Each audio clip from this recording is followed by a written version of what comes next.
up, Taiwan? I'm Jeremy Olivier with news from here in Taiwan and around the world. Days of heavy rain have caused serious flooding and landslides in southern Taiwan, with schools and businesses remaining shuttered in many areas. Cadence Quaranta reports. Rescue workers continue their search for the missing after landslides in southern Taiwan caused a car to plunge into a ravine. The family inside still yet to be found. 我们发现的这个小孩子的衣服跟爸爸的衣服，那还有鞋子，目前是完整的，但是他也没办法判定是那时候他们是有穿在身上还是在车上。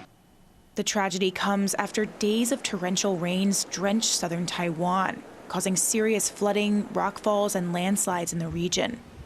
Schools and businesses are closed in many areas, and some residents have been evacuated, especially from mountainous regions which have been the hardest hit. In one mountain town in Pingdong, landslides blocked off roads down the mountain, preventing residents with chronic diseases from getting medical care. The town's mayor making his way across a swollen stream to get the medicine himself. In Taidong, large amounts of driftwood washed into a fishing port, leaving ships unable to move and Coast Guard vessels unable to enter or exit. Cleanup efforts there are still underway. 既然气流把我们的漂流木都漂进来，那我们厂商已经即刻在中午就启动这样的运作，大概2天我们尽速在2天之内清出航道，让我们这个富冈渔港能够正常进出。The heavy rain has also affected sea conditions.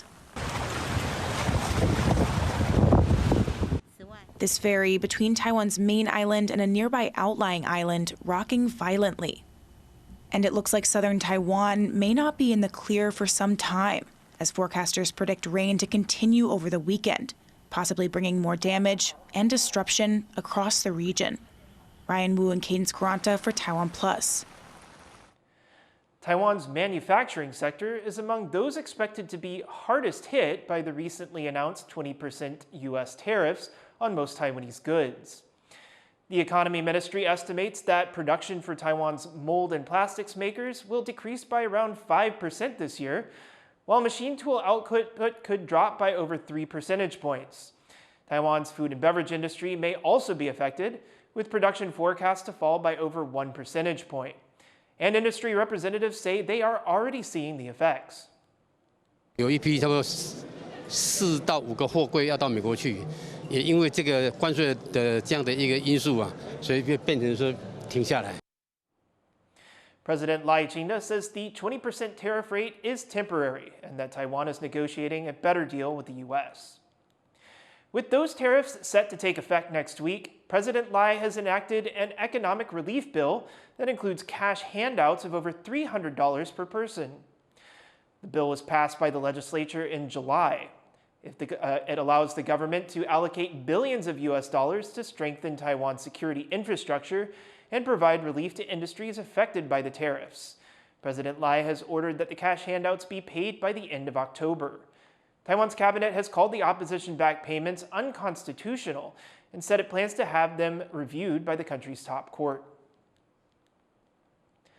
The government's latest figures on Taiwan's gender income gap show men earned 1.57 times as much as women in 2023, down from 1.6 times the year before.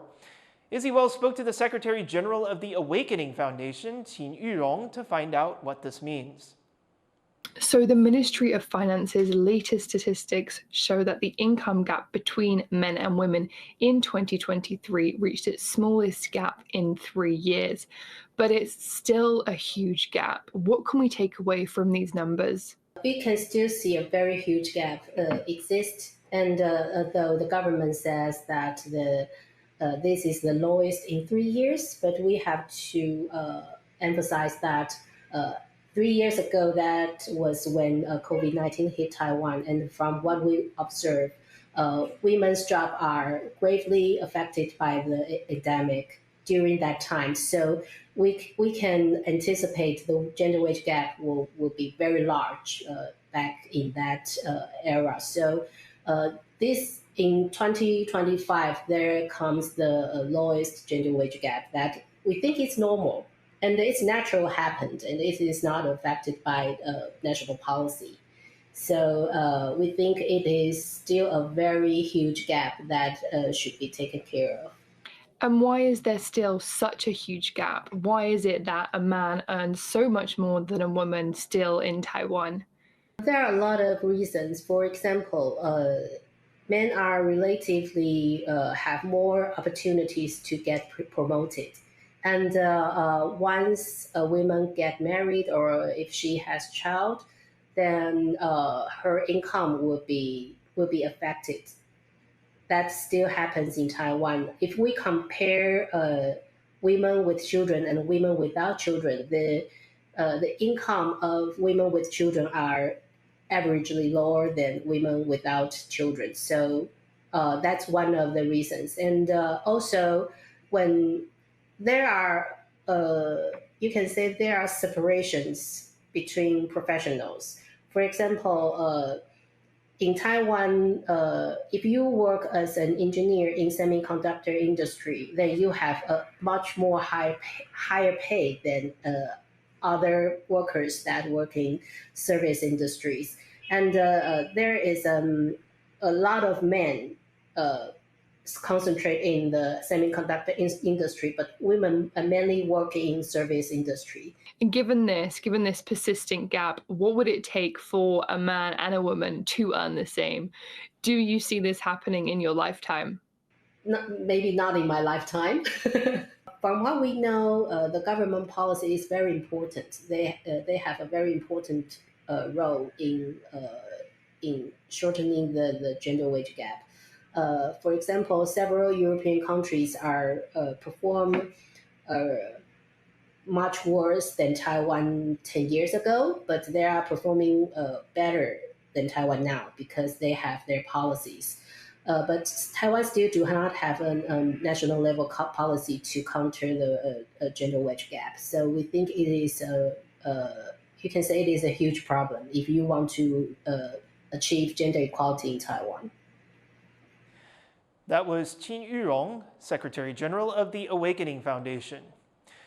U.S. President Donald Trump says he has ordered 2 American nuclear submarines to deploy to what he called appropriate regions, in response to remarks by a former Russian leader. Oh yeah, well, we had to do that. We just have to be careful. And a threat was made, and we didn't think it was appropriate, so I have to be very careful. So I do that on the basis of safety for our people. A threat was made by a former president of Russia, and we're going to protect our people.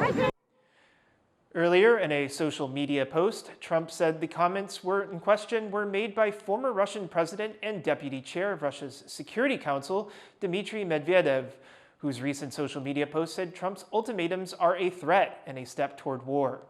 They also made references to Russia's nuclear capabilities. The war of words between the two men has escalated since Tuesday after Trump warned Russia to halt its invasion of Ukraine within 10 days or face unspecified consequences. An elementary school baseball team from Taiwan is heading to the U.S. to compete in the Little League World Series. As Leslie Liao reports, these young stars are hoping to outdo last year's performance and to bring home the top spot.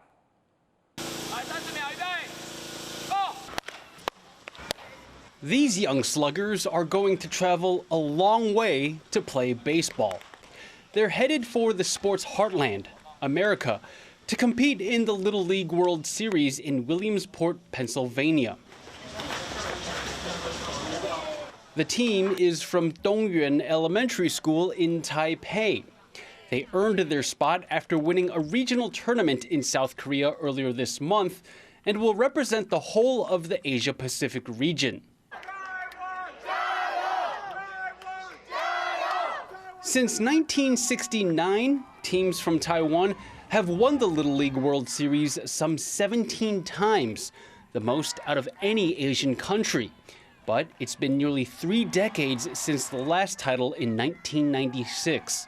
Last year, a team from Taoyuan in northern Taiwan finished runner-up to a team from Florida. Leading this team is Lai Minnan, Dongyuan's longtime baseball coach, who has developed dozens of Taiwan's pro players. 台湾已经29年没有拿到冠军了，那小孩子也非常有信心了。但是比赛就是要一鼓作气啊！我觉得我们在韩国的比赛到现在，士气蛮高昂的。 These elementary school students have already beaten the competition in Asia, proving they're the best in the region. But they're not stopping there. Now they're headed to faraway Williamsport, where they want to stake their claim as best in the world. 大家有没有信心？有。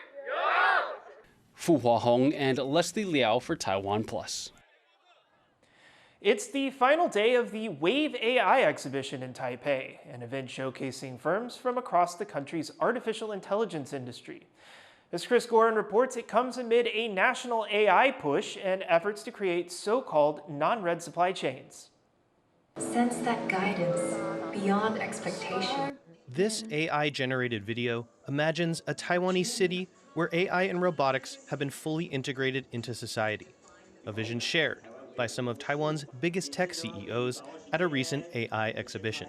在硬体上面，台湾有了一个相当杰出的表现。我们相信我们在 AI 的应用上也将会乘风破浪，再一次的展现台湾深入参与的能力。 With a new $3.5 billion AI investment plan, Taiwan aims to supercharge its industry, build a full-stack AI ecosystem, and put local talent on display. Taiwan is trying to show that it's climbing the entire AI value chain, not just making the chips inside. And shows like this, packed with AI-powered startups from robot makers to film studios, are one way to do that. One example is Anchor Film, a production house that shot conventional commercials until a few years ago, when it pivoted to nearly full AI content creation. 然后跟以前学的很多的技能突然要被翻转，或者是说突然被迫要换工具的时候，一定都会有一个阵痛期。可是我们同事们真的都很有才华，就是大家都是眼见到这个趋势势不可挡，那就一起 jump in. Now they might take a picture of a product, say a medical mask, and use AI to generate the rest. Or take a picture of a person and put them inside a video game.